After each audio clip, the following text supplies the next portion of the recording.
बिस्मिल्लाहिर्रहमानिर्रहीम। जवाब दो के साथ मैं हूं फ़ारूक बड़ाइच। पाकिस्तान में बहुत ही गर्मा गर्म खबरें हैं। एक तो DGISPR की प्रेस कॉन्फ्रेंस है, इस पर भी बात करेंगे, लेकिन इससे पहले ख़बर ये भी जो सब आपने सुनी, सदर की मंजूरी के बाद फील्ड मार्शल आसिम मुनीर साहब को पाकिस्तान के पहले चीफ़ ऑफ डिफेंस फोर्सेस मुकर्रर कर दिया गया है। वो आर्मी चीफ़ के साथ साथ चीफ़ ऑफ डिफेंस फोर्सेस भी होंगे और ये 5 साल के लिए उनकी मुद्दत मुलाजमत होगी। और इससे आगे बढ़ेंगे तो राना सनाउल्लाह साहब ने, जो वज़ीर-ए-आज़म के मशीर भी हैं, सेनेटर भी हैं, उन्होंने सेनेट में ये कहा है कि वज़ीर-ए-आज़म साहब ने 2 मरतबा ऐवान में अपोजिशन को दावत दी है कि आप आएँ, बैठ कर बात करें। और ये दावत जो है फिर उस पर क्या जवाब आया अपोजिशन की जानिब से, वो भी आप सब ने देखा, इस पर भी हम बात करेंगे। और कल ही वज़ीर कानून और वज़ीर इत्तलात ने प्रेस कॉन्फ्रेंस की थी। आज DGISPR लेफ्टिनेंट जनरल अहमद शरीफ चौधरी साहब ने प्रेस कॉन्फ्रेंस की है और ये एक तवील प्रेस कॉन्फ्रेंस थी जिसमें उन्होंने बहुत से सवालात पर जवाब भी दिए और बहुत से जो उन्होंने बातें की, कुछ अहम निकात मैं आपके सामने रख देता हूँ। एक उन्होंने कहा कि एक शख्स नेशनल सिक्योरिटी के लिए थ्रेट बन चुका है। एक शख्स अपनी ज़ात का कैदी है, वो समझता है मैं नहीं तो कुछ नहीं, वो समझता है कि जो मैं कहता हूँ वो ठीक कहता हूँ, इसकी ज़ात रियासत पाकिस्तान से बढ़कर है, वो ये समझने लग पड़ा है। और कहीं पर उन्होंने इस तरह से भी मुखातिब किया कि तुम समझते क्या हो अपने आप को, ये शख्स कौन है, ये ज़हनी मरीज़ कौन है, इस पर भी हम बात करेंगे और आज के प्रोग्राम में जानने की कोशिश करेंगे कि ये ज़हनी मरीज़ कौन है। हमारे साथ आज सेनेटर नासिर भट्ट साहब पाकिस्तान मुस्लिम लीग नून के रहनुमा हैं, हमारे साथ शर्मिला फारूकी साहिबा हैं, आप पाकिस्तान पीपल्स पार्टी की नुमाइंदगी करेंगी, और हमारे साथ शफ़ी जान होंगे, आप मामले खसूसी इत्तलात हैं KP के। सबसे पहले मैं सेनेटर नासिर भट्ट साहब, ये आपने भी पूरी DGISPR साहब की गुफ्तगू सुनी और उन्होंने भारत, अफ़गानिस्तान और उसके बाद सबसे ज़्यादा जो उनका ज़्यादा तवज्जो रही है या फोकस रहा है वो एक शख्स के ऊपर था जिसकी मैंने आपको कुछ इंट्रो में बातें बताई हैं, चूँकि एक तवील प्रेस कॉन्फ्रेंस थी, मैं इसलिए अहम पॉइंट आपके सामने रखें। ये कौन है ये शख्स जो नेशनल सिक्योरिटी के लिए थ्रेट बन चुका है? और दूसरी बात ये कि ये अब मुलाकातें वगैरह बिल्कुल नहीं होंगी, पहले तो आप कहते थे, लेकिन अब तो वज़रा ने कहना शुरू कर दिया कि मुलाकातें बंद। बिस्मिल्लाहिर्रहमानिर्रहीम। देखें, वो जिसका नाम है ना इमरान न्याजी, मैं उसको इसलिए उसका नाम इसलिए पुकार रहा हूँ कि वो शख्स जो है ना वो सिर्फ एक ही एजेंडे पे है कि पाकिस्तान में अमन ना आए और पाकिस्तान में डिस्टर्बेंस है। जब कोई अच्छा काम होने लगता है तो वो अपनी उसी आदत पे आ जाता है। हालात ये है कि इन्होंने पहले जो वज़ीर आला KPK का, उसने बड़ी कोशिश की, पहले ने भी दूसरे ने भी, कि हम ये कर देंगे, दबाव में लाएंगे, बैठ जाएंगे। तो हुकूमत ने कहा कि अगर आप मिलना चाहते हैं एक कैदी को, तो जो कैदी आप जाएं, जाकर सुप्रीडेंट जेल से मिलें और जो रूल रेगुलेशन है उस पर अगर आप अमल करेंगे तो मिलेंगे। उनको एक चांस दिया, उनकी बहन जाके मिली और उसके बाद बाहर आके फिर उन्होंने वही सियासी गुफ्तगू की जिसकी बिल्कुल इजाजत नहीं है, कानून इजाजत नहीं देता। तो वो क्योंकि उनका एक ही एजेंडा है कि हमने वही काम करना है जो कानून के खिलाफ हो और वही उन्होंने तरीका इख्तियार करना है, तो फिर उसका यही फैसला है कि अब मुलाकात नहीं होगी। मुलाकात होनी चाहिए, अगर उनकी फैमिली है, बहन है, कोई और मुलाकात करने चाहते हैं, वो एक हाई कोर्ट ने पूरा एक शेड्यूल बना दिया, यही कोर्ट में गए तो उन्होंने कहा जी आप इनसे मिलें, लेकिन रूल रेगुलेशन के साथ मिलें। किसी भी कैदी को जो सजा याफ्ता है उसको ये इजाजत नहीं है बाहर आके वो सियासी गुफ्तगू करे, जो उसे मिल के आए। उसकी बहन ने कहा कि हम बिल्कुल रूल रेगुलेशन को फॉलो करेंगे, ऐसा नहीं किया, अब मुलाकात नहीं होगी। अंदर वो फुल एंजॉय कर रहा है, उसको सुस्ता मिलता है। मैंने वो मेन्यू देखा, वो वो कहते हैं एग्स बॉइल्ड, साथ वो उसका जो होता है ना कि सूप उसको मिलता है। मैं कहता हूँ ये बात मैं दोहराता नहीं, लेकिन हर चीज उसको मिल रही है। जितना मेन्यू उसको मिलता है बाकी कैदियों को नहीं मिलता। उसके ऊपर पूरी तवज्जो है, डॉक्टर उसको चेक करते हैं, हर चीज उसको अंदर मुयस्सर है, लेकिन उन्होंने बाहर आके ये वेला ही करना है कि हमें कुछ नहीं मिला। भट्ट साहब ये इस तरह का मेन्यू तो नवाज शरीफ साहब को भी अवेलेबल था,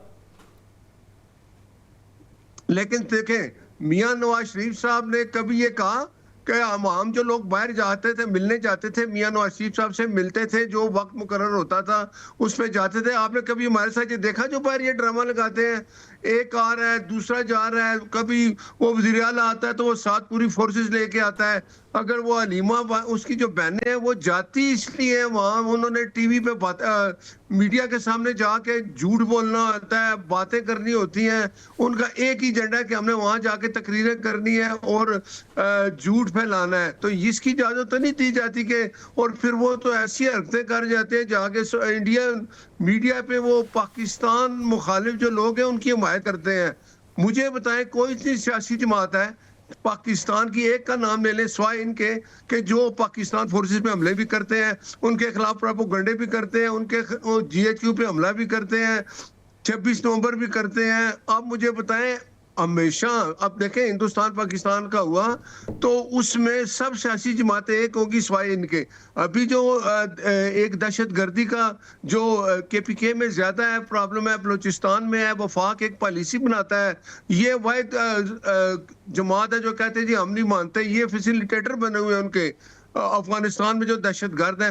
तो ऐसी जमात को फिर आप कैसे इजाजत देंगे उनको? तो मैं कहता हूं कि इन लोगों की ये जो जमात है जो पाकिस्तान के खिलाफ उन लोगों का साथ देते हैं जो पाकिस्तान के दुश्मन है, तो आप बताएं कौन फैसला करे? क्या इन लोगों को इसी तरह इजाजत दी जाए कि वो सब कुछ करें? जो लोग आके हमले करते हैं केपीके में आके कहते हैं ना कि शहरियों को शहीद करके चले जाते हैं और वो अफगानिस्तान में जाके पनाह लेते हैं। अफगान एक पॉलिसी बनती है पाकिस्तान में कि हम हमसाया मुल्क से हम बिल्कुल उनके साथ रहना चाहते हैं, अफगानी शहरियों के साथ हमारे अच्छे ताल्लुकात होने चाहिए। लेकिन अगर एक रजीम वहाँ जो आजकल बैठी है वो उनको पनाह दे और उनके खिलाफ कार्रवाई भी ना करे, तो पाकिस्तान ये ठीक है, राइट तो किसी को नहीं देता, पाकिस्तान फिर अपना हक इस्तेमाल ठीक करता है है। भट्ट साहब, लेकिन आपका इस पॉइंट सूबे आ का गया। वजीर आला ये है या पहला है, उसको चाहिए कि वो वफाक की पॉलिसी पे अमल करे। अगर नहीं करेंगे, एक मुलाकात कराई, उनका रवैया ठीक था, अगर रवैया नहीं बदलेंगे तो कोई मुलाकात नहीं होगी। ठीक है, शर्मिला फारूकी साहिबा, ये सब कुछ जो आपने आज सुना भी, पहले तो मैं चाहूँगा उसके ऊपर भी आपका रद्द-ए-अमल आ जाए, मौक़िफ़ आ जाए। ये सारी बातें बड़ी आज खुल के हुई हैं, शायद इससे पहले हुई तो हैं, लेकिन जो कहा जाता था कि क्या अब तो इतनी खुल के बात हुई एक शख्स के हवाले से, आपका क्या तबसरा? और ख़ास तौर पे अब जो ये व्हाट्सअप भी कह रहे हैं कि भाई इनकी जो मुलाकातें हैं फैमिली वाली, उसके नतीजे में भी कुछ ना कुछ बाहर आके कोई अमन आमा का बार बार कहा जा रहा है, तो इसके ऊपर आपका क्या मौक़िफ़ है? जी शुक्रिया वड़ाइट साहब। देखिए, आज जो डीजी आईएसपीआर की जानिब से प्रेस कॉन्फ्रेंस हुई है उसमें तो किसी किस्म का अबहम नहीं रह गया कि वो किस शख्स के बारे में बात कर रहे हैं। हमें इस बात का बिल्कुल अंदाज़ा था कि 9 मई के वाक़यात जो हैं जिसमें फ़ौज के ख़िलाफ़ बाकायदा एक मुनज़्ज़म तरीके से हमला किया गया और उन इंस्टॉलेशंस के ऊपर और उन जगहों पे, और जिस तरीके से लोगों को वर्गलाया गया अपने ही मसल्ह अफ़वाज के ख़िलाफ़, उसकी कल्मिनेशन मुझे आज नज़र आई कि आज खुल के बड़ी फ़ौज की जानिब से ये बात सामने आ गई। उन्होंने 9 मई का वाक़या भी कहा कि इससे पहले ये कोई नई बात नहीं है जो इस वक़्त हो रही है, ये पहले भी 9 मई के अंदर हमें नज़र आया है। देखिए, हमने पहले भी ये बात कही थी और कई बार मुख्तलिफ शोज़ में, और हम पार्लिमान के अंदर ये बात करते रहे हैं कि ऐसी कोई भी जमात या ऐसा कोई भी शख्स जो है उसको तस्लीम नहीं किया जा सकता जो पाकिस्तानी होने का तो दावा करे, मुहिब्बे वतन होने का तो दावा करे, लेकिन वो अपनी मुसल्लह फ़ौज के आके खड़े हो जाए, और ना सिर्फ खुद खड़े हो जाए बल्कि मासूम लोगों को और पाकिस्तानी अवाम को उसके ख़िलाफ़ खड़ा कर दे। This is unacceptable. और आज वो फ़ौज ने बड़े खुल के पूरी कौम को बता दिया कि ये एक्सेप्टेबल नहीं है। बीच में जब इमरान खान की मुलाकातें नहीं हो रही थीं तो उस वक़्त आपने देखा कि उस मामले को बाकायदा इंडियन मीडिया ने उठाया, फिर उनकी बहनों ने वहाँ इंटरव्यू दिया। Again this is unacceptable. आप एक दुश्मन मुल्क के साथ जो आप पे हमला कर चुका है और आपकी सरजमीन पे दहशतगर्दी कर रहा है, आप उसके साथ जाके नहीं जुड़ सकते, चाहे कोई भी रीज़न हो। इसका मतलब ये है कि आप अपने मुल्क के साथ जो है वो गद्दारी कर रहे हैं। It is as simple as that. बहुत ज़रूरी है कि चीज़ों को ब्लैक एंड वाइट में कहा जाए, चीज़ों को ब्लैक एंड वाइट में लिखा जाए और कौम को बताया जाए, और मेरे ख़्याल है आज वो फ़ौज ने बता दिया है। हम पहले भी ये कहते थे कि इमरान खान को अपना किबला दुरुस्त करना पड़ेगा। ये सियासत नहीं है, ये एक अना की एक सियासत है, अना की एक जंग है। और ये जंग आप अपनी फौज के खिलाफ तो खड़े होकर नहीं लड़ सकते ना, और फिर आप ये दावा करें कि जी आप कौम की खिदमत कर रहे हैं। ये तो आप एक मुल्क दुश्मनी कर रहे हैं। हम माजी में कहते रहते थे, उनकी जो ट्वीट्स आती थी या उनकी जमात के लोगों की जानिब से जो बातें की जाती थी, लेकिन एक एक हद होती है हर चीज की, बर्दाश्त की भी और सुनने की भी और देखने की। आई थिंक आज वो हद खत्म हो गई।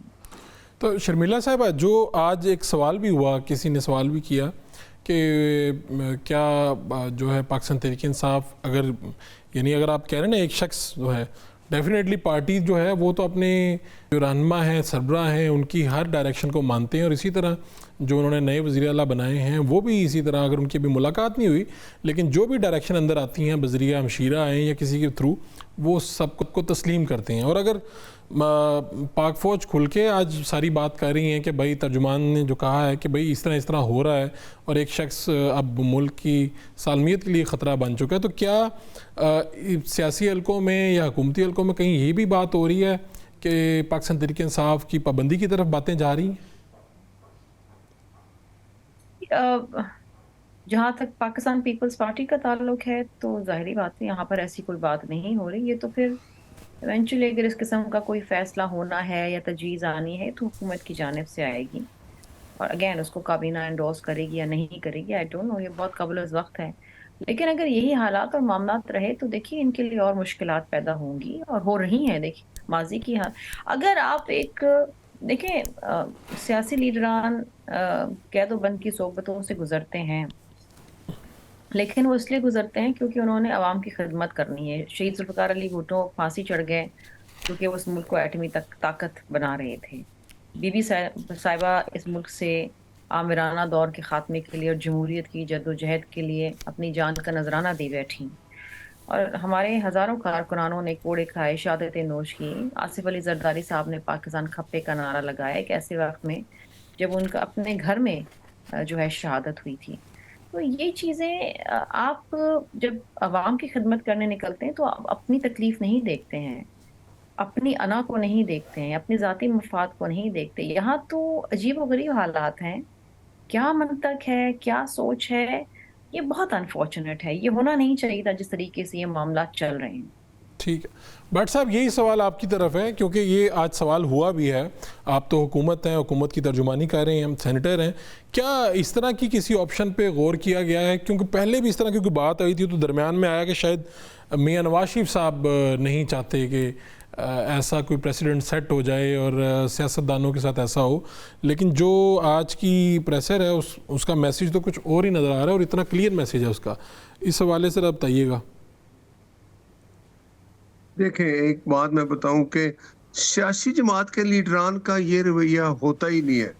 देखें, मियां नवाज शरीफ की जब हमारी हुकूमत आई ना 2013 में, तो पीटीआई की हुकूमत बनी केपीके में। हालांकि बाद में हमारे जो इत्तेहादी एक जमात थी उन्होंने कहा जी कि हमारे नंबर पूरे हो गए, हम इनके खिलाफ में इत्तेमाद लाते हैं। तो मियां नवाज शरीफ साहब ने कहा नहीं, उनके पास अक्सरियत है, या आप उस तरह की कोई हरकत नहीं करने के, बंदे तोड़ के तो इनकी हुकूमत चेंज कर दें।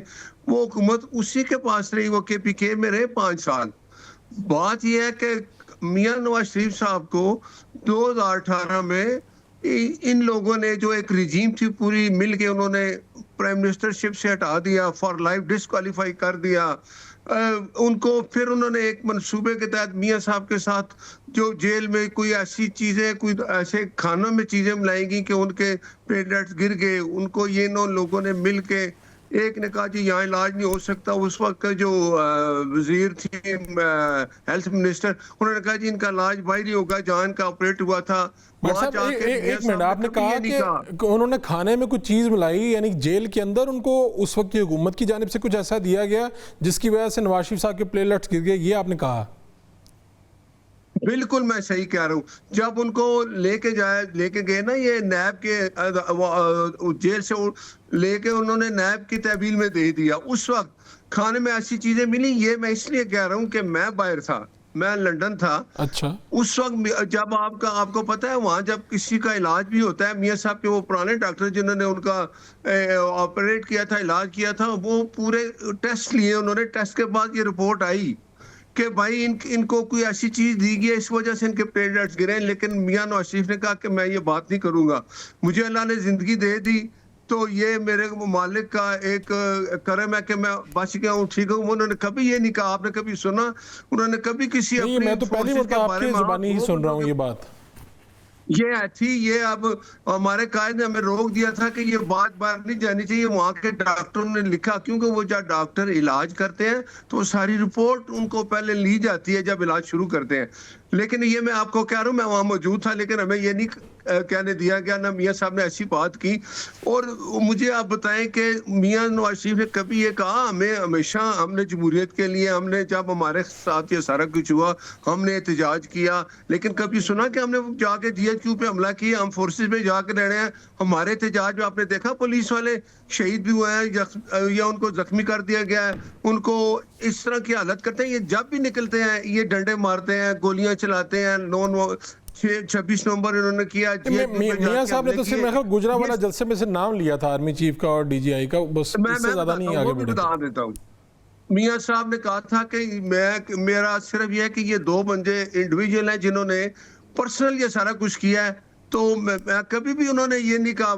अब बात ये है कि जो ये शख्स कह रहा है, जिस तरह के ये हालात पैदा कर रहा है, इसके जहन में एक ही है कि पाकिस्तान में अमन ना आए। हमने हिंदुस्तान को मारा, ये खुश भी नहीं हुआ। वो इनकी बहनों के निकाल लें वो रिकॉर्ड जो कहती थी कि मोदी आएगा इनको एक थप्पड़ मारेगा। तो बात यह है कि इनका रवैया इस तरह का है। इनकी अगर यही चल रही तो मुझे बताएं कौन सी सियासी जमात है। मैं तो कहता हूं कि इनके पाबंदी भी होनी चाहिए, लेकिन हम जो सियासी जमातें सब है मिल के हर कोई फैसला करते हैं। अगर इस तरह की कोई बात हुई, गवर्नर राज का भी था कि अगर वो अपने रवैया चेंज नहीं करेगा, उन्होंने किया, अच्छा बच्चा बना, इधर शामिल भी हुआ जब ये भी NFC अवार्ड हुआ था।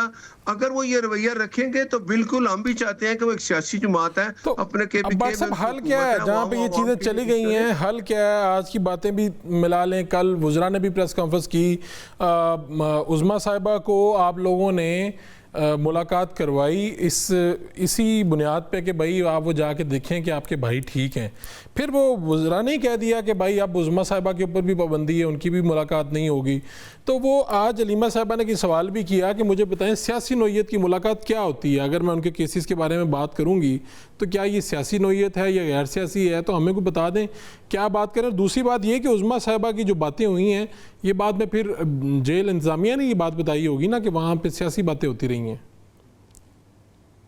नहीं देखे, उन्होंने बाहर आके पूरी तकरीर की और ये फैसला किया गया कि आप भाई से मिले, अपनी फैमिली से मिले, लेकिन बाहर आके सियासी बात नहीं करनी। ये कैदी के लिए भी एक रूल है, आप नहीं कर सकते। लेकिन आप बताएं वो नहीं चेंज होता, वो ऐसे ही करता है कि वो कोई भी चीज का वादा करेगा पर उसकी वादा खिलाफी करेगा। वो समझता है कि मैं धांधली से हर काम कर लूंगा, तो ये नहीं है। अगर वो रवैया नहीं चेंज करेगा तो फिर उसके साथ वही एक मैनुअल जो होता है ना जेलर का, कैदी का, उसी के साथ उसके साथ वही किया जाएगा। लेकिन वो देखें वो एंजॉय अंदर कर रहा है। हाई कोर्ट ने ऑर्डर किया कि इसको देसी मुर्गा दो, इसको एक्सरसाइज के लिए मशीन दो, टीवी देखता है। ये मैं आपको सही बता रहा हूँ। लेकिन अगर वो अदालत कहती है कि उसकी बहन को मिलने दो और ये रूल है कि आप सियासी बात बाहर आके नहीं कर सकते, वो करती है क्योंकि उन्होंने बात नहीं आना। तो इसका यही हाल है ना कि फिर ये तो कर दिया आपने भट्ट साहब। मैं पूछ रहा हूँ रास्ता अब क्या निकलेगा? रास्ता क्या है? यानी ये डयाला जेल के बाहर आके वज़ीर आला KP बैठे रहे, तो रास्ता कहाँ पे है? कैसे इसका हल क्या होना चाहिए? नहीं देखे, मैं नहीं समझता कि अब आके वज़ीर आला KP का उधर बैठेगा। अगर वो रूल रेगुलेशन की खिलाफ वर्जी करेगा, कानून अपना रास्ता लेगा। अगर वो KPK के सूबे का ख्याल नहीं करेगा, अवाम को इसी तरह यारों मददगार छोड़ेगा, यहाँ आके बैठ जाएगा, तो फिर जो कानून कहता है उसके मुताबिक अमल करेंगे। और अगर वहाँ गवर्नर राज की बात आई तो ये भी होगा। लेकिन अगर वो अपने तरीक़ेकार ठीक कर लेते हैं और कानून के मुताबिक चलते हैं तो उन पे कोई पाबंदी नहीं होगी। लेकिन बाहर आके बात करना, मेरा ख्याल है अब जो बाहर या डयाला जेल के बाहर ड्रामा लगा रहता है, इसको भी बंद करना चाहिए। क्योंकि ये अमन अमान मेरे बट पास साहब, यही है मैं कि ये एक अगर एक मुझे शॉर्ट अपने कमर्शियल आप ब्रेक लेना है, मैं ब्रेक से वापस आऊंगा। शर्मिला साहबा, आपसे भी मैंने पूछना है ये कि गवर्नर राज की बातें और फिर गवर्नर चेंज की बातें ये क्यों हो रही थी सभी। एक short commercial break. Welcome back. हम ब्रेक से पहले बात कर रहे थे, यहाँ से पर एक बात पैनलिस्ट की तरफ से ये भी आई कि फिर अगर नई बात सुनी जाएगी तो फिर बात गवर्नर राज की तरफ भी जाएगी। शफ़ी जान साहब ने भी हमें ज्वाइन कर ली है, आप मामले खसूसी इतलात हैं KP के। शफ़ी साहब, आज की आपने जो गुफ्तगू है तर्जमान पाक फ़ौज की वो भी सुनी है, और फिर कल 2 वज़रा ने प्रेस कॉन्फ्रेंस भी की है जिसमें उज़मा साहिबा जो उनकी हमशीरा हैं खान साहब की, उनके ऊपर भी पाबंदी लगाई गई और बताया गया कि सियासी गुफ्तगू होती है।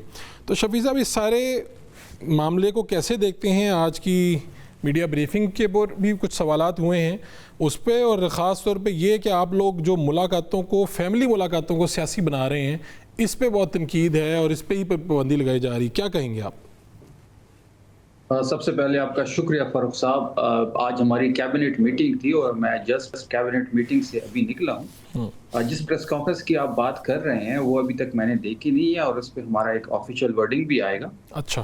उसको इंशाल्लाह देख के उसका रिस्पॉन्ड भी किया जाएगा। और जहाँ तक मुलाकात की बात आप कर रहे हैं जी, देखिए, मुलाकात जो है वो इमरान खान साहब का कानूनी हक है, आईनी हक है। आपने देखा होगा कोर्ट के ऑर्डर्स के मुताबिक ट्यूसडे को जो होता है वो फैमिली और वकला मिलते हैं और थर्सडे को उनकी पॉलिटिकल लीडरशिप उनसे मिलती है, क्योंकि वो पाकिस्तान की मकबूल लीडर हैं। सबसे बड़ी सियासी पार्टी पाकिस्तान तहरीक इंसाफ के वो चेयरमैन हैं। वोटों के एतबार से, सीटों के एतबार से एक सूबे में उसकी हुकूमत है। माइंडेड में हमारा डाका डाला गया, हमारी दूसरी पंजाब में भी हमारी हुकूमत थी।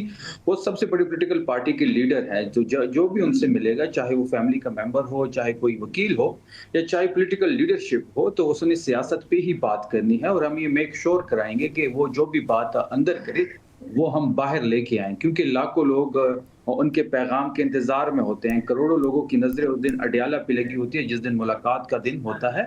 और पाकिस्तानी सियासत का जो मरकज है वो अडियाला जेल है। और पाकिस्तानी सियासत और पाकिस्तानी के तमाम पॉलिटिकल जो लोग हैं जो इमरान खान साहब की तरफ देख रहे हैं, उनकी नजरें इस वक्त अडियाला पे हैं और अडियाला ही पाकिस्तानी सियासत का मरकज है। ठीक है। तो लेकिन बात तो ये है कि ये कहते हैं कि जब मुलाकात होती है उसके नतीजे में खान साहब के जो अकाउंट है वहाँ से कुछ बातें की जाती हैं जिससे इदारे को नुकसान पहुँचता है, जिससे पाकिस्तान को नुकसान पहुँचता है, अफगानिस्तान से, इंडिया से प्रोपेगेंडा किया जाता है। ये सब कुछ तो प्रैक्टिकली हमें नज़र भी आ रहा है। आप इस पर कैसे रिस्पॉन्ड करेंगे शफ़ी साहब?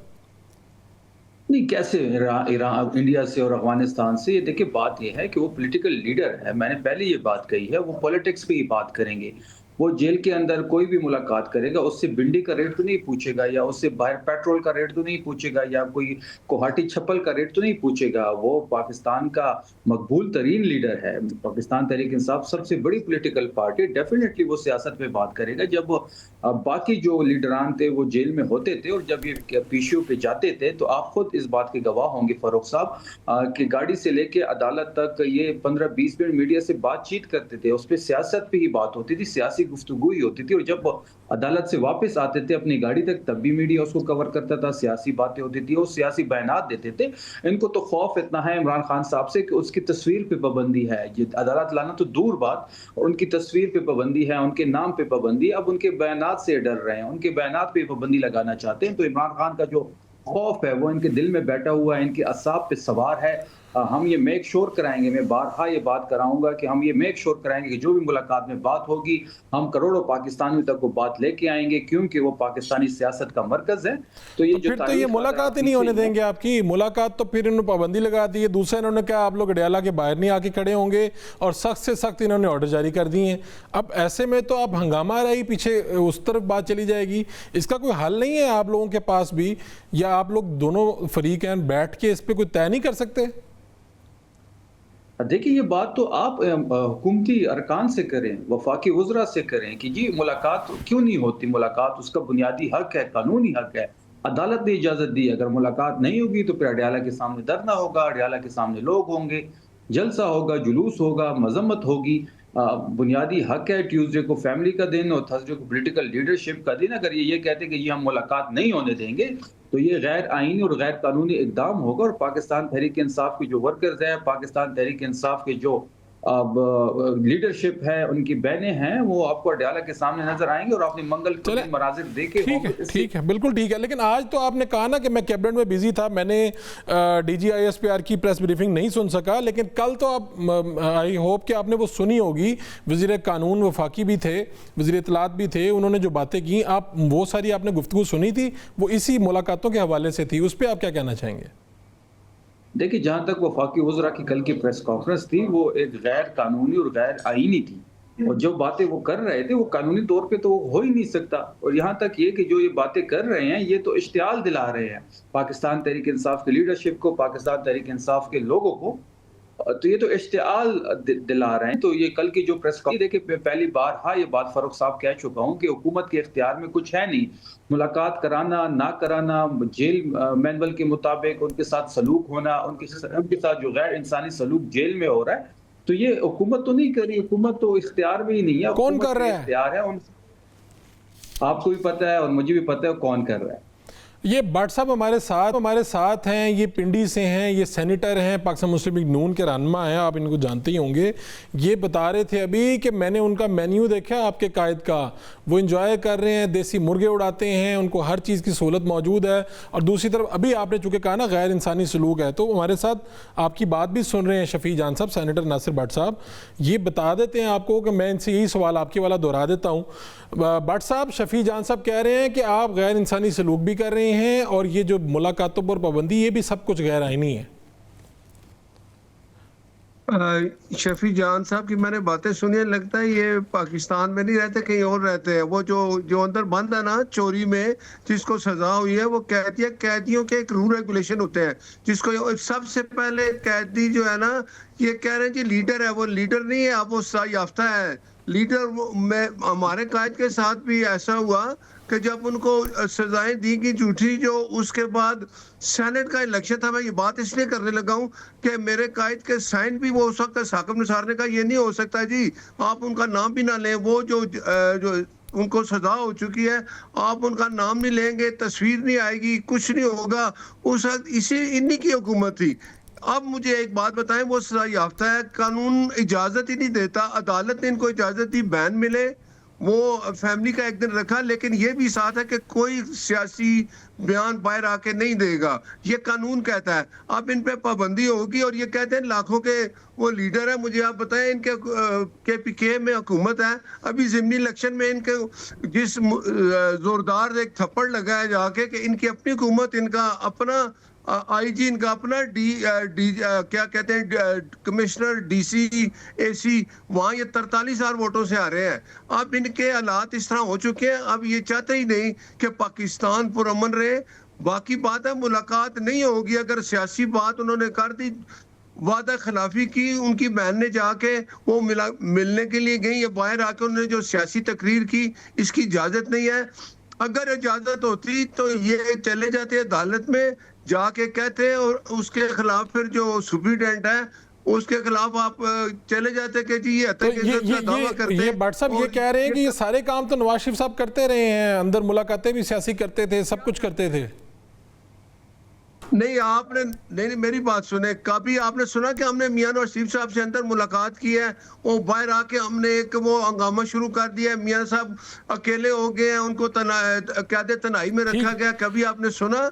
हमें जो रूल रेगुलेशन थे उसके मुताबिक जाके मिलते थे, मुलाकात करके आ जाते थे। शर्मिला साहबा को भी शामिल कर लेते हैं गुफ्तगू में। भट्ट साहब, शर्मिला साहिबा, आपने गुफ्तगू तो दोनों तरफ से सुन ली है। आज की प्रेस ब्रीफिंग अगर किसी ने नहीं सुनी तो वो शफी भाई ने नहीं सुनी, चूँकि ये मसरूफ़ थे आज। तो अब मैं फिर वही बात कर रहा हूँ ना, हमारा काम तो ये है कि देखें रास्ता क्या होगा इसका। जो उनकी आप गुफ्तगू सुन रही हैं, मुझे तो ये तसादुम की तरफ बात लग रही है कि उस तरफ जाएगी। देखिए, तसादुम तो है ना आपके सामने, मतलब आज जो प्रेस ब्रीफिंग हुई है उसमें तो इससे ज़्यादा तसादुम और क्या होगा। लेकिन अब भी अगर ये हट धर्मी का मुजाहरा करेंगे तो फिर आगे मैं नहीं समझती कि किसी किस्म की कोई रिप्रोचमेंट की कोई उम्मीद किसी को होनी चाहिए। उन्होंने तो ट्वीट्स का भी हवाला दिया है, उन्होंने यहाँ तक कह दिया कि आप जिस फौज के खिलाफ आवाम को खड़े कर रहे हैं, आप अपने बच्चे यहाँ पर लेकर आएं, उनको फौज में लाएं, और हिंदुस्तान और ख्वारिज के खिलाफ लड़ने खड़े करें ना। बात तो सही है कि आपका तो कोई स्टेक ही नहीं है यहाँ पर। यहाँ पर जो लोग मर रहे हैं वो तो एक आम आदमी के बच्चे मर रहे हैं, शहीद हो रहे हैं, जान का नजराना दे रहे हैं, और आप उन्हीं दहशतगर्दों के साथ खड़े हैं और अपनी पाक फौज के खिलाफ एक बयानिया बना रहे हैं। It's very very unfortunate. दुख होता है ये सुन के, देख के। लेकिन मैं समझती हूँ कि आई डोंट नो ये आगे जाके क्या करेंगे और क्या इनका लाएमल होगा इनकी जमात का, ठीक। क्योंकि एक सूबे में इनकी हुकूमत तो है। किस तरीके से ये दहशतगर्दी का खात्मा करने के लिए फौज के साथ काम करेंगे, क्योंकि वो सूबा सबसे ज्यादा दहशतगर्दी की आग में जल रहा है। चलें, इनको तो मिलके काम करना चाहिए, लेकिन अभी तो लग रहा है कि ऐसी कोई पोजीशन इस तरह से नहीं है। शफी जान भाई, ये एक ख़बर मैं आपके सामने वो भी रख रहा हूँ, अभी भट्ट साहब ने हमें दी है थोड़ी देर पहले, कि नवाज शरीफ साहब को इमरान खान साहब के दौर में जेल के अंदर कुछ ऐसा दिया जाता था खाने में जिससे उनके प्लेटलेट्स गिर गए और उनकी तबीयत ख़राब हो गई, उन्हें बाहर जाना पड़ा। ये भी मैं आपके नोटिस में ले आऊँ ताकि आपको पता हो, आज के शो में ये भी बात हुई है। हाँ जी बिल्कुल, प्लेटलेट्स का इशू था। 50 रुपए के स्टाम्प पेपर पे वो बाहर गए थे, फिर बाहर 2 साल वहाँ रहे थे, वहाँ चेकअप नहीं किया था, और बाहर एक सजा याफ्ता मुजरिम जो था वो पाकिस्तानी सियासत पे गुफ्तगू करता था, पाकिस्तानी इदारों के खिलाफ बात करता था। यहाँ की पूरी कैबिनेट बाहर जाती थी और उनसे मशावरत होती थी। तो सजा याफ्ता मुजरिम सियासी एक्टिविटी करता था, और जो आज हमें लेक्चर दे रहे हैं इनकी तारीख है। और फिर आपने ये भी देखा होगा फरूख साहब कि जब वो सजा याफ्ता मुजरिम वापस आता है तो हाई कोर्ट जो है वो एयरपोर्ट चली जाती है उनके वो कभी भी अपने मुल्क के खिलाफ और फौज के खिलाफ। आप मुझे कंप्लीट करने देना फिर भट्ट साहब उनकी बात सुन लें, भट्ट साहब बात सुन लें, फिर आपका टाइम है, आपका टाइम है। फिर अगर आप इस तरह करेंगे फिर ये शो नहीं चलेगा। भट्ट साहब बात सुन लें, फिर आपको बारी दे, आपकी बारी पे आप आइएगा। बड़ी तकलीफ हो रही है, ये शो ऐसे ही चलेगा, आप लोग नहीं होंगे। अगर आप गैर कानूनी तरीके अख्तियार करेंगे फिर कानून अपना रास्ता लेगा, फिर आप उधर जाएंगे जहाँ आपको कहते हैं ना कि 14 साल से वहाँ। भट्ट साहब उनकी बात सुन लें, आपने कानून रास्ता लेगा। भट्ट साहब उनका पॉइंट ऑफ व्यू सुन लें, फिर आप बोलिएगा। उनको आपके ही बयान के ऊपर उनको मौका दिया है। नहीं, वो जब ऐसी बात करते हैं तो फिर बोलना पड़ता है। वो कानून के दायरे में रह के बात करें जैसे आप बात कर रहे हैं। ठीक है शफी भाई, कानून के दायरे में रह के बात करें। भट्ट साहब कुछ कर सकते हैं तो कर लें, आप करें। चलें शफी भाई, बात जारी रखें। तो फिर आपने फरूख साहब देखा होगा कि एक सजा याफ्ता मुजरिम को कंपनसेट करने के लिए हाई कोर्ट जो थी वो इस्लामाबाद के लाहौर के एयरपोर्ट पे चली गई थी। आपको याद होगा ये सारी चीज़ें। तो ये इनका माजी है, आपको पता होगा। फिर जैसे शर्मिला साहिबा ने कहा कि जी यहाँ पे KPK का हवाला दिया और यहाँ पे दहशतगर्दी का हवाला दिया कि यहाँ पे कोई गवर्नेंस के इश्यूज भी हैं और दहशतगर्दी के इश्यूज भी हैं। तो जहाँ तक दहशतगर्दी का इशू है और जिन लोगों को रिसेटल किया गया, तो शहबाज शरीफ साहब ने रिसेटल यहाँ पे किया जुलाई 2022 में। तो हमारी तो प्ली यही है, हम तो कह यही रहे हैं कि रिसेटल भी आपने किया जुलाई 2022 में। एक सिक्योरिटी मीटिंग को आपने हेड किया, उसमें पाकिस्तान पीपल्स पार्टी भी मौजूद थी, उसमें पाकिस्तान मुस्लिम लीग नून भी मौजूद थी। ये रिजीम चेंज के बाद हुआ। आप दोनों ने मिल के खैबर पख्तूनख्वा में इन खवारिज को रिसेटल किया और अब आप इन पे ऑपरेशन की बात भी कर रहे हैं। तो ये ड्यूल जो इनके फेसेस है ये नहीं होने चाहिए, बंदे के कॉल और फेल में तजाद नहीं होना चाहिए। जहाँ तक दहशतगर्दी की बात है तो दहशतगर्दी में पाकिस्तान तहरीक इंसाफ की जो हुकूमत है वो बड़ी सीरियस है। हमें बड़े सीरियस कंसर्न है उस बारे में, क्योंकि हमें जो चैलेंज दरपेश है वो इस वक्त अमन और अमान की सूरत हाल है सूबे में।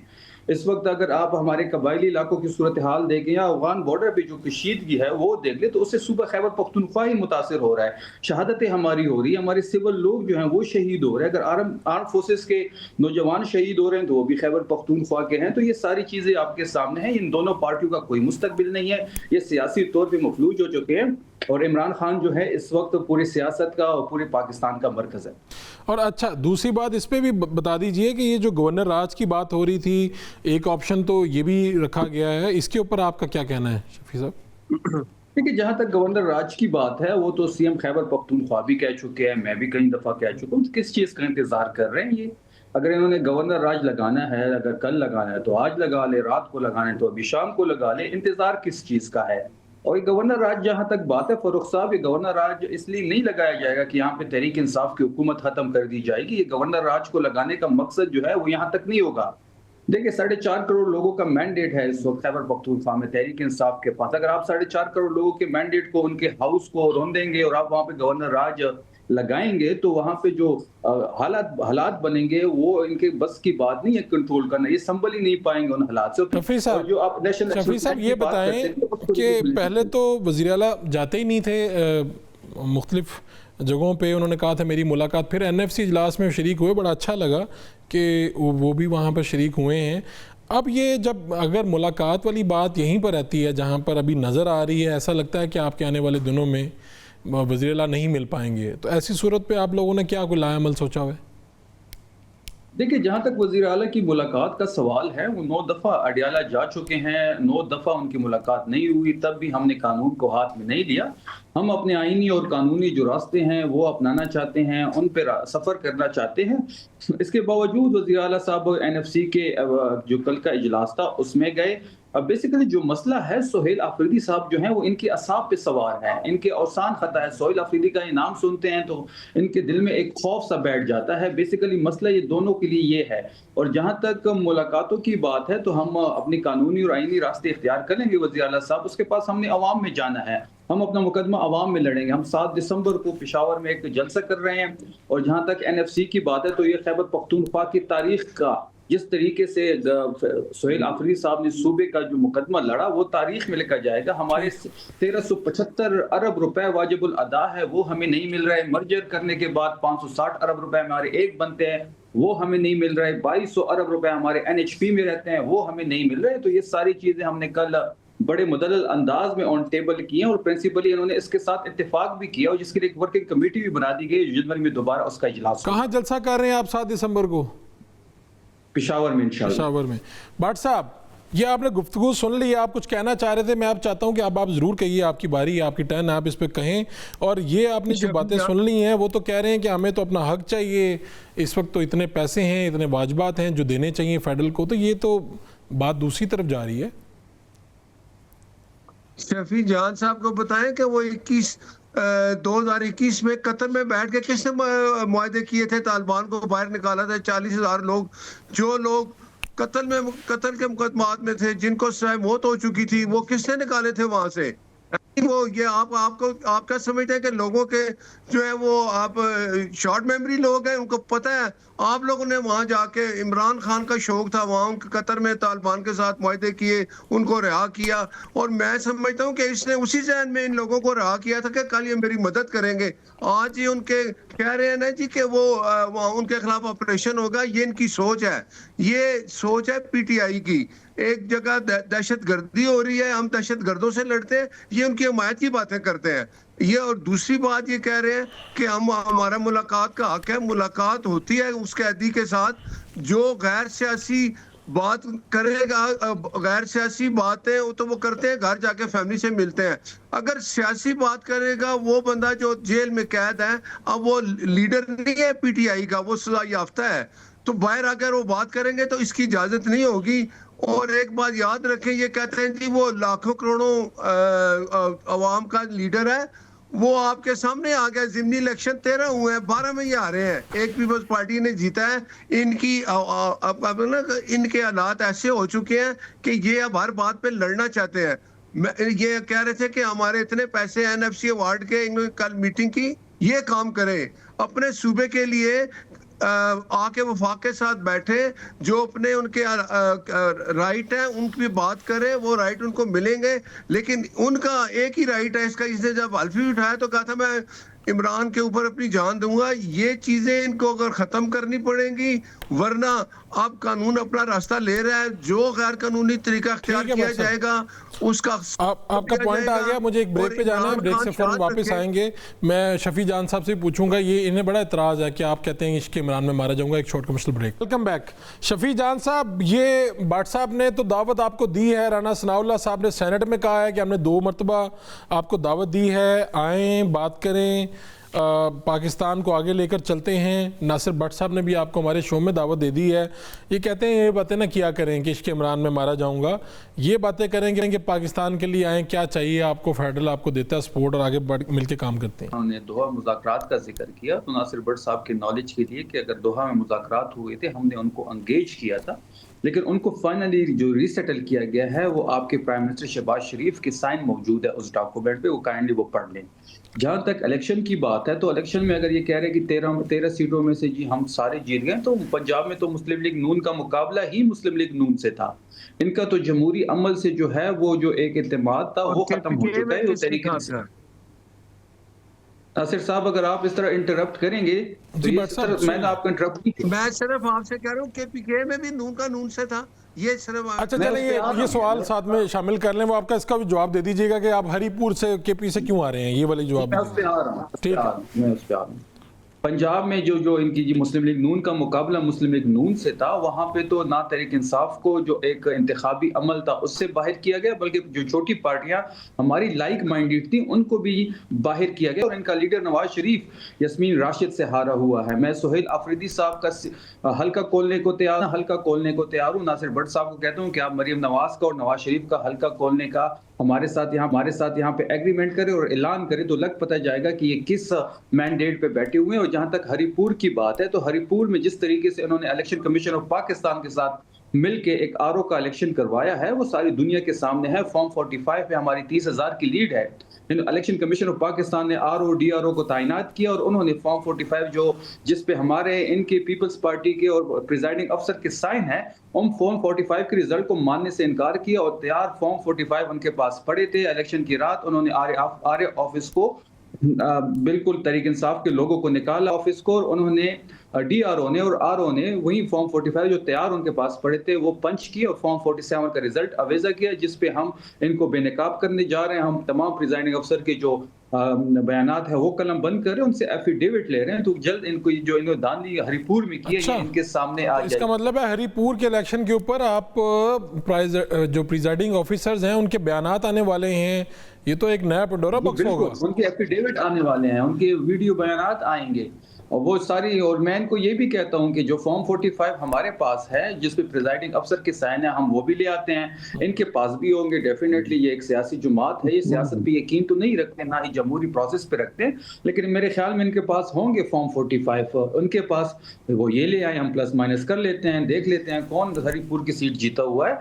तो बेसिकली ये जो पाकिस्तान मुस्लिम लीग नून है ये बेसिकली अंपायरों को साथ मिला के खेल किया है। 8 फरवरी का इलेक्शन, कौन सा इलेक्शन भट्ट साहब? डस्का का, जिधर 20 बंदे ये लेके रात को कहीं और बैठे थे तो सुबह आए थे कि धुंध हो गई थी। तो इसका मतलब है भट्ट साहब इसका मतलब है कि जिसके पास उस वक्त डंडा होता है, जिसके पास जोर होता है, वो अपना काम कर लेता है। उस वक्त इन्होंने कर लिया था, इस वक्त आपने कर लिया। याद करा दे फारूक साहब। जी जी, 8 फरवरी का इलेक्शन याद करा। ये 8 फरवरी के इलेक्शन के ऊपर भी ये बात बहुत लंबी हो जाती है भट्ट साहब। जहां आरटीएस बंद करके आप, और जहां तक आपने कहा इश्क इमरान का, बिल्कुल हम इश्क इमरान में मुब्तला हैं। ये कसम ले जाए मेरे साथ आए मस्जिद में कि 2018 में ये जीते थे। हाँ जी, अच्छा क्या आप कह रहे हैं कि 2018 में ये जीते थे या नहीं थे? मस्जिद में चले, ये कह रहे हैं आप? हाँ मैं ये कह रहा हूँ, ये उठाएं कसम, मैं इनके साथ। 2018 में मैंने तो खुद इलेक्शन लड़ा नहीं है, मैं तो 2024 में लड़ा हूं। और शफी साहब ने नहीं लड़ा, भट्ट साहब शफी साहब ने नहीं लड़ा 18 में खुद। मेरे साथ मैंने 18 का इलेक्शन नहीं लड़ा भट्ट साहब, मैंने 24 का लड़ा है। 24 में आप मेरे साथ मस्जिद में चले जाएं और मैं भी कुरान कर लेता हूँ अपने इलेक्शन पे और आप लोग भी। 18 का जिसने लड़ा है उसको साथ ले आए, जो 18 का लड़ा उसको वो तो कह रहे हैं ना, सुहेल अफरीदी का हल्का खोल देते हैं, मेरा हल्का खोल लें, आपको उन्होंने ऑफर किया है। भट्ट साहब मैं सुहेल अफरीदी साहब का खोलता हूँ, तो आप मुझे बताएं। खोलें सुहेल अफरीदी वाला, और ये जिसमें आप आ रहे हैं ना 43,000 वोट से, इसका भी आप खोल लें। फिर आप मुझे बताएं कि क्या हुआ है। वो आपके पास जो आप कह रहे हैं 45 है, वो हरिपुर की बात कर रहे हैं मेरे ख्याल में। ये बिल्कुल दोनों खोलते हैं, दो इसके अलावा कोई हल्का अगर आपको आपके पसंद का हो वो भी बता दें, वो भी खोलेंगे। आप नवाज शरीफ का खोल लें। मैं वो भी मुझे आप बताएं ना, ये जो रिसेंट इलेक्शन हुआ है कुछ दिन पहले, वो हरिपुर में मैंने आपको कह दिया, आप क्या बात तय हुई है? आप कह रहे हैं, शफी साहब कह रहे हैं कि सुहेल अफरीदी का और उमर अयूब वाला हल्का जहां भी ज़मीनी इलेक्शन हुआ है ये खोल लेते हैं, और साथ में रिक्वेस्ट कर रहे हैं कि नवाज शरीफ साहब का भी खोल लें। मरियम साहब, मरियम साहब यही करते हैं, पहले ये खोलते हैं जो नया हुआ इलेक्शन, फिर वो भी खोल लेंगे। आज कब खोलना है बताएं? चलें जी, कब खोलना है जी शफी साहब? बता दें, तारीख बता दें, हम फॉर्म 45 ले आते हैं। 43,000 कब ले आएंगे वोट भट्ट साहब? भट्ट साहब अल्लाह का खौफ करें, आप पाकिस्तान में नहीं रहते मेरे ख्याल है में। ना, मैं इधर ही रहता हूँ। बट साहब कहाँ पे इकट्ठे होना है, ये फॉर्म लेके कहाँ पे इकट्ठे होना है? ये है ना, उसकी खिदमत में आपको सेनेटर बताएं सीट कहाँ मिली है, फैसल आप मस्जिद अभी चले भी गए? वहीं। मुझे आप बताएं मुझे इस्लामाबाद बताएं में ना, इकट्ठे हो जाए 2 दिन शफी पहले साहब, हमने शफी और साहब, आपने कट्टर भट्ट साहब को स्टूडियो में सर इस्लामाबाद मैं और आप तैयार भी हूँ, वहाँ पे। फरूख साहब जी, जी। से ले लें। ठीक है भट्ट साहब, मुझे बताएं फिर हम अपनी शो वहाँ पे कर लेंगे, दिखा देंगे ये आप। कर लेते हैं। मैं आपके और ये पास नवाज और आ शरीफ जाता का और हूँ, जहाँ मरीम कहते साहिबा हैं का आ हल्का जाते भी हैं, ये बोल 40 फॉर्म सारे ले आए। ठीक अगर है। ये ना लेके आए तो इसका मतलब ये हमेशा इल्जाम लगाते हैं और झूठ बोलते हैं। डन, इससे क्या डन सर, डन, फॉर्म 45 सारे उन्होंने लेके कर लिया। भट्ट साहब, शफी साहब ने कहा है, देखें जो बात तय हुई है, उन्होंने कहा जी आप नवाज शरीफ साहब का और मरीम साहबा का ले आए, मैं सुहेल अफरीदी का और ये हरीपुर वाला ले आता हूँ, और अगर तो ये देख लेते हैं, अगर हम ना लाए तो हम माफी मांग लेंगे आपसे। मैं इस पे आज भी अभी सुने जी, जो सबसे पहले इलेक्शन अभी हुआ ना कुछ दिन पहले, वो भी ले आए। मैं वो दोनों भी हल्के ले आऊंगा, मैं देख लूंगा सामने। इसमें तो आपकी हुकूमत है ना केपीके में, ये तो नहीं कह सकते ना कि हमने कुछ किया है। ले 40 फॉर्म डन हो गया ना। हम भी देखेंगे कितना झूठ बोलते हैं, क्या करते हैं। आपका मियां साहब का और मरियम साहिबा का। चलें जी, ठीक हो गया, यार, सुहेल अफरीदी डील के डन होगी। सामने बात मैं आगे बढ़ाते हैं। वो भी मुझे ले बताएं, आऊंगा। मेरे टीम आपसे रब्ता ये कर लेगी, आप बात दोनों कर अपने आएंगे। अपने हलकों के ले आइएगा, हम वहीं पे बैठ के शो फरूख करेंगे। साहब आप तारीख आप दे दें, मैं ये बिल्कुल ना तैयार। लेके आए तो समझे कि शफी जान भी उसी को गंडापुर की तरह और सुहेल अफरीदी की तरह झूठ बोल के निकल जाएंगे। अगले ये जुम्मे बोले को, कि कल अगले लेके हफ्ते आएंगे, को परसों आप दिन दोनों पे बता दें, 8 बजे शो होता है। पे लंदन तो नहीं भागा था। जब मर्जी भट्ट साहब, जब भी मैं आप इधर बता ही दें, हूँ। अगले जुम्मे हफ्ते को इस्लामाबाद में हम दोनों को आपको इकट्ठा कर लेते हैं। ये आने वाला अगला जुमा रख मेरी लें। कोई प्रॉपर्टी अगर भी ये नहीं है, नहीं आए मरियम तो ये साहिबा झूठे को लोग कहते हैं। कि लंदन में निकल आई है, तो झूठे चले तो आप हैं जी। शफी भाई, आपकी उदाहरण अगले हो जुम्मे गई। को, अगले जुम्मे को भट्ट साहब ने दावा कर दिया है, जवाब दो में तय हो गया, अगले जुम्मे में डन ये सर, अपने हल्के के लिए आएंगे, आप भी फ्राइडे को आएंगे। टाइमिंग बता दें। अगर ये नहीं लेके आए तो ये भाग जाएंगे, फिर इनको ये फिर नहीं लेके आए तो माफी मांगेंगे। टाइम बताएं फ्राइडे को। सिर्फ फ्राइडे को 5 अगला बजे, जुम्मा फ्राइडे को ये भट्ट साहब कोई आपने कोई मसरूफियत नहीं रखनी, 5 बजे हम इकट्ठे होंगे शाम में इस्लामाबाद। मैं सारे काम छोड़ दूंगा, मैं सीधा आ जाऊंगा डन, उधर। शफी साहब, आपने भी कैबिनेट वगैरह इधर उधर मसरूफ नहीं होना। 5 तरफ बजे से अगले डन है, जुम्मे 5 को हम बजे जुम्मा। इस्लामाबाद में शो करेंगे, इसी के ऊपर दोनों ये तरफ से हल्कों के फॉर्म 45 लेके सारे आएंगे। लेके आएंगे। अभी जो कह रहे हैं ना ये झूठ बोल रहे हैं, तो फिर पता चल जाएगा 43,000 वोटों का डिफरेंस है। ठीक है, पता चल जाएगा, आपको बिल्कुल पता चल जाएगा। एक आप तो एक्सपर्ट हैं, 1000 और से ये 10,000 अगर बनाने में, शफी 10,000 से 1 लाख बनाने में वो एक जीरो लगाना पड़ता है आपको फॉर्म 47 में। ये वो जीरो जो है ना, वो जीरो ही आपको ले बैठे, ये झूठ बोल बोल के वो एक 35 ठीक है, ठीक है भट्ट साहब, बात अब खत्म हो गई है जी, इस फॉर्म बात 45 लेके को, आए। इस बात को जुम्मे को, अगले जुम्मे को हम 5 बजे आप दोनों को हमारी टीम राब्ता कर लेगी, अपने दोनों हल्कों के फॉर्म ले आइएगा, हम उसी पे इंशाल्लाह शो करेंगे। अभी जिधर आप बताएं कि मैं ठीक है राब्ता कर लेंगे आपसे, आपको बता देंगे जगह भी। अभी शो का वक्त खत्म हो रहा है, आप दोनों मेहमानों का बहुत बहुत शुक्रिया, इंशाल्लाह फिर मुलाकात होगी। अल्लाह निगहबान।